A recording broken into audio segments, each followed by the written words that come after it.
All right, I am on my way home from some errands. As I mentioned on my personal vlog, note the lack of hoodie. I don't know if this is something that's going to become more common over the summer, but we'll see. It's working for me for today. Shout out to Dysfunctional Veterans, the place this t-shirt is from. I'm loving the shirt, kind of amused by the organization, digging those guys. So go check them out. In any case, let's talk wiretapping, since we're going to be talking about the Gorsuch nomination later on this week. But I wanted to talk about the developments in the wiretapping situation, because I think the Democrats thought somehow that this was the hill that they were going to get Donald Trump on. So let's recap what we can reasonably ascertain as the timeline here. So during the campaign, there were some Trump associates who did some business with people in Russia, just like John Podesta did business with Russia at the time, just like Bill Clinton and Hillary Clinton had done business with Russia sort of during that time frame. And immediately before that, Hillary Clinton, of course, had a long association with Russia where she gave them access to our strategic uranium reserves during her tenure at state, while Bill Clinton is getting paid by the Russians for speeches and so on. So nobody's hands are clean with Russia. If you want to play 6 degrees of Vladimir Putin, like, everybody is Kevin Bacon in this thing. So then there were some hacks that may or may not have happened with Hillary Clinton's servers. And there was definitely a hack of the DNC servers that may or may not have developed as a result of information that was found potentially on a leak of the Hillary Clinton server. So when that happened, the DNC was laid bare, and it turns out that it was ugly, right? John Podesta's got trouble. The Clinton Foundation has massive issues. Some Clinton emails leaked that were in part of the Hillary Clinton campaign. And it turns out that they've got massive trouble. The Bernie guys got screwed over. So the DNC looked horrible. Hillary Clinton looked horrible. And in many of the Hillary Clinton emails that were released by the government, Hillary looked horrible. So added together, the DNC and Hillary Clinton were exposed to the American public. Now, there's absolutely no indication that any of those emails were faked or altered in any way. And there's a lot of information, cryptographic and otherwise, that they were not. So to the extent that someone interfered with the election by releasing that information, be clear that what they actually interfered with our election by doing was releasing the truth. In other words, the Clintons do not get to say, oh my God, somebody made us look like criminals and that cost us votes. The worst they can say right now is, oh my God, somebody told you we were criminals and that influenced your vote.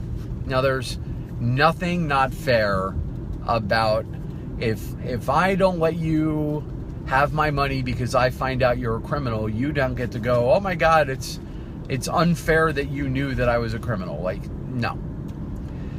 Then, during that time, as part of some operation, and we don't really know what operation it was yet, but it looks like the British and U.S. intelligence organizations were engaged in routine surveillance of the Russian state, and they came across some of these interactions between Trump associates and Russia.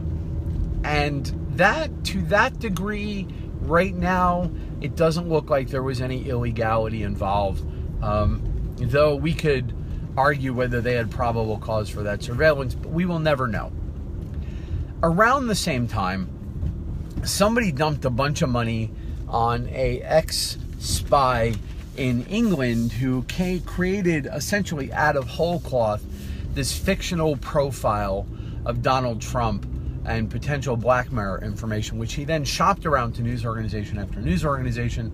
Everybody turned him down, and eventually that did hit the internet because I forget who it was, maybe BuzzFeed or or somebody, some idiotic third also decided to publish it. And then that brings us sort of through towards the beginning of the election. And now there's all this information now in the intelligence organizations that covers conversations that are happening with Russia that happen to include some Donald Trump associates.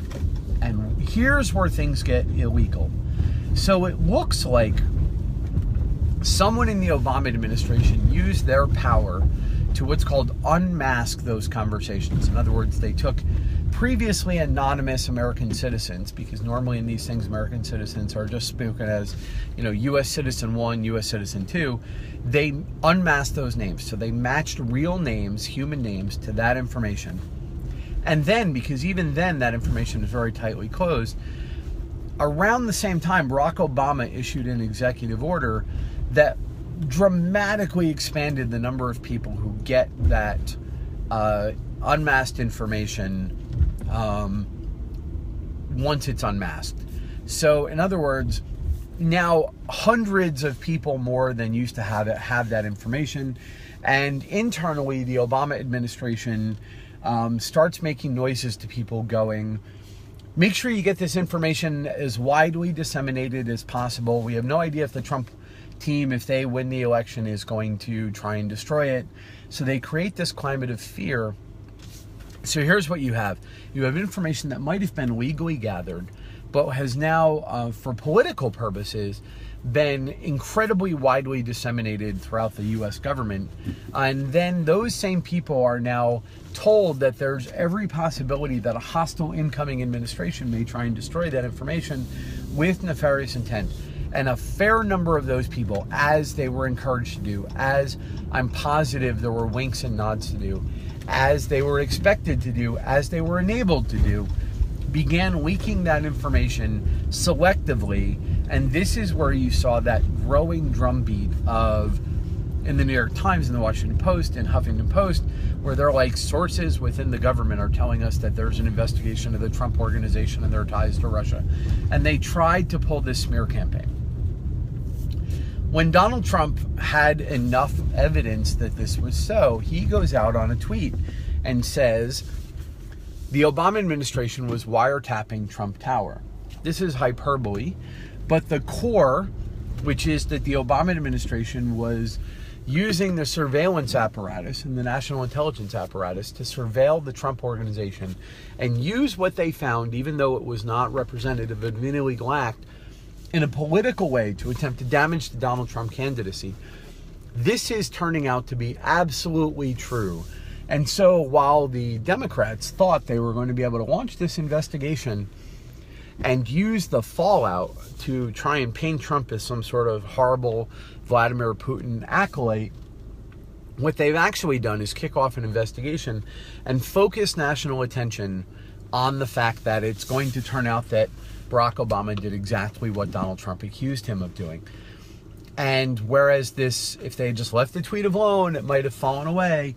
Nope, what they've done is by telling everybody that Donald Trump was lying, they've drawn national attention, and now they are going to be stuck trying to very narrowly draw distinctions that nobody cares about between the legal definition of wiretapping and the legal definition of surveillance and the legal definition of surveillance versus unmasking. And they're going to try and get horribly technical about this.